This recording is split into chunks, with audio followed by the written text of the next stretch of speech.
We're talking to Marcus Ray this morning here on the Michigan Insider on Sports Talk 1050 WTKA, online at WTKA.com. Marcus, can't help but hear the crying that continues to come from the South, from the SEC. Last week it was Nick Saban saying these satellite camps are a problem. We shouldn't have them. The NCAA should come down on them.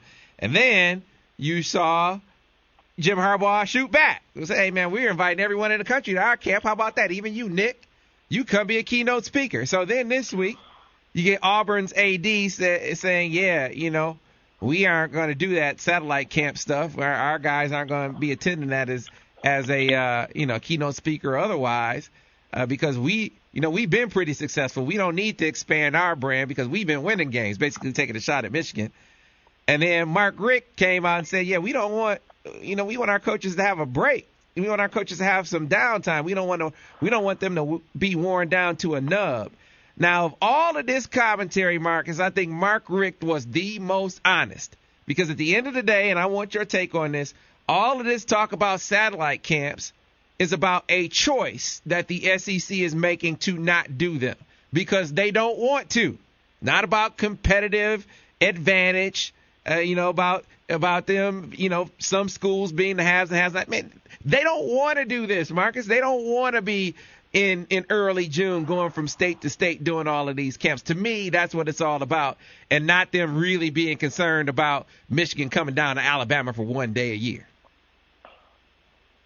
Yeah, well, see, here's the thing. The SEC, they won 7 out of 8, 7 straight championships at one point without doing that type of stuff. And I think they make a valid point. They have their own system of recruiting and taking care of players out of high school that brought them back into the fold.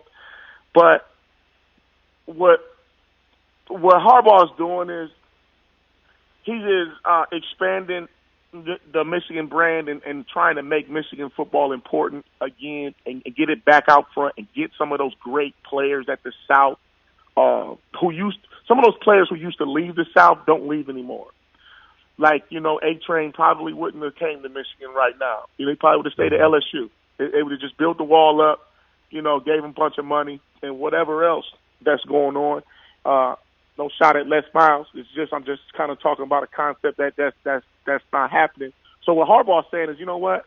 If you don't come to us, we'll come to you. And so now they're out there. Michigan's all over the place, getting that block him out there. He's a great coach. And, yes, I do think his staff is going to be worn down to a nub, but I think they knew that when they signed up for it. And that's why working for Jim Harbaugh is not for everybody. And Michigan football is important.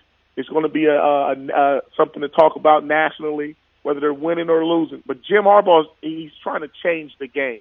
He's upping the ante right now because he has to.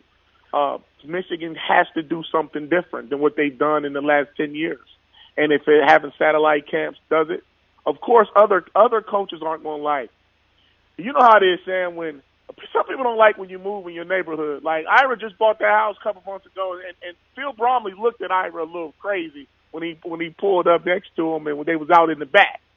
Everybody, that's a joke, so I don't want Ira going to chase Bromley down. But everybody don't like when you kind of come into their space or when you do something different.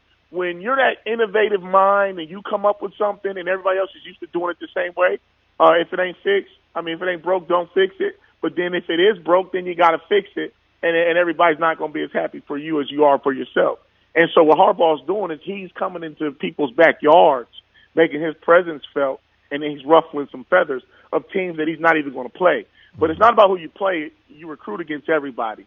And if Jim wants to get the best of the best, he has to show those kids and show everybody in the country he's not playing. He's going after, he wants what he wants. And you're more than welcome to be invited to come. You can work the camp. You're not just going to show up and evaluate talent. You're going to come and you're going to work the camp and you're going to do your deal because I'm not afraid of you. See, Harbaugh's not scared of anybody. And scared of anybody, people become afraid of you. Yeah, man, it's like he's a renegade. That's what. Yeah. Everyone in the South is aiming at Jim Harbaugh now. Yeah, that's because he just showed up. He hasn't coached one game for Michigan yet. and he's the talk of the town. You know, he's that pretty girl at the prom. You know, it's just that, you know, it's like when I go to the gym, it's that nice looking sister that walks by and everybody's looking, but you don't say nothing. It's just like one of those things. But it's just Harbaugh is who he is, and just his mere presence and his ideas, because college football doesn't know what he's going to do yet. They have a feeling, and they're hoping that it doesn't happen the way everybody wants it to happen. But finally, Michigan has a coach that's not going to apologize to Mark D'Antonio.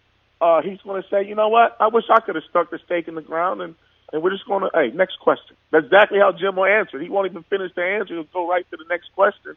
But he's not afraid to go to the SEC because he wants that type of dominance. He paid attention to college football in this last decade and saw what was going on. But now he's saying, I'm not afraid of anybody. And we're Michigan.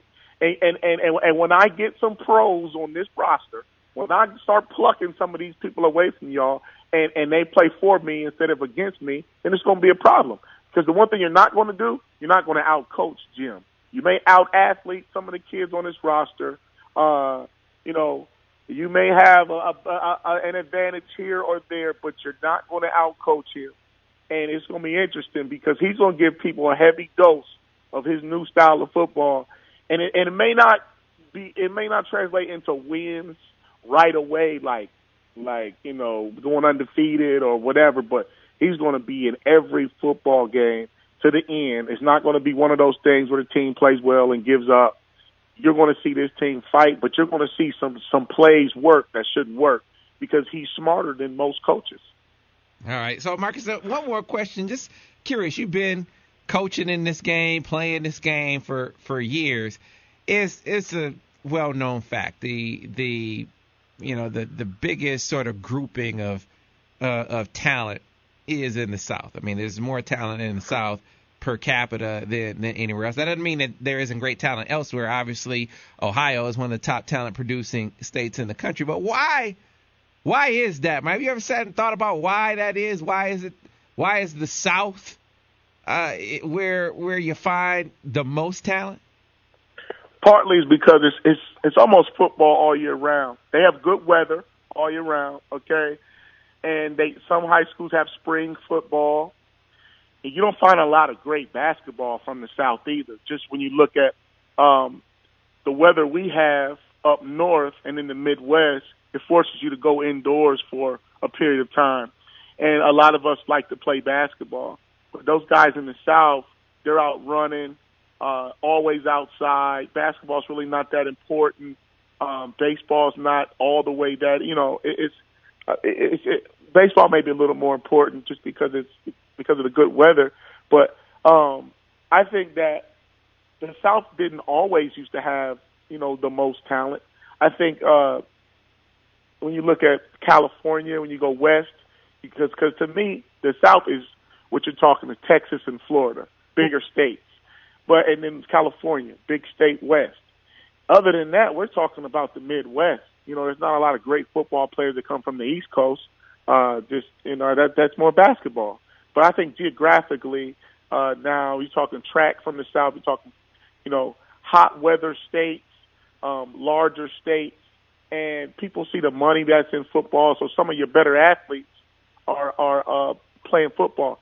Here's another thing: everybody's not 6'5" or 6'10" or 7 feet. So football is the ticket. You know, there are guys who used to be 6 feet tall that had hoop dreams and never went out to play football. And now they're realizing you probably won't get a scholarship in basketball because you have to be special if you're that size. And then if you're a 6-foot safety or running back or wide receiver or linebacker, you got a better chance of playing professional sports. So a lot of kids now are playing football. They're trying to scare you away with the concussion talk and all of that. But more people are playing football now. And I just think those hot weather states that have spring football and they train all year round, they're outside training, like in the heat, running, and they're faster to a certain degree. That's what I think it is. So I think it's weather all year round, and that permits them to have football and actually go outside and train with a personal trainer or a coach outside doing drills while we're up here playing basketball and hockey. All right, so Marcus Ray, man, I saw many of your copies of Rays of Light here in the studio, and Rick Leach had about 8 of them, man. I mean, he walked out, it looked like he was, about to go out on the street and sell some. And people want to get their hands on Rays of Light. How can they do it, and give us an update on Volume 3? Oh, you can go to MDN. You can go into the MDN or MDN.com. You can go to Amazon.com, or you can do like Ricky the Peach Leach and just text me. We text all day, talk from time to time, man. And he said he's been meaning to get some copies of Rays of Light for his family. So I just dropped them off right at the studio for him. You can also email me, mray29@gmail.com. And we're going to keep this Rays of Light movement going. I really appreciate Rick Leach for that. Every time he texts me, he always ends it with Rays of Light or something like that. He listens to the show every Wednesday, every day pretty much. And so, I appreciate his support. So I'm still working on Volume 3. I'm actually getting ready to go into pre-publishing for that. They get it edited and revised and all chopped up for this summer so I can get it out there by football season, hopefully by media day. I'm thinking about throwing a birthday party, too, this summer in August, a birthday book bash, have you and Ira there, man, on the 1s and 2s, having a good time with that. So that's the status with Volume 3 and the entire Rays of Light movement, man. But we're going to keep it moving, man. But I definitely appreciate Rick Leach for that. Well,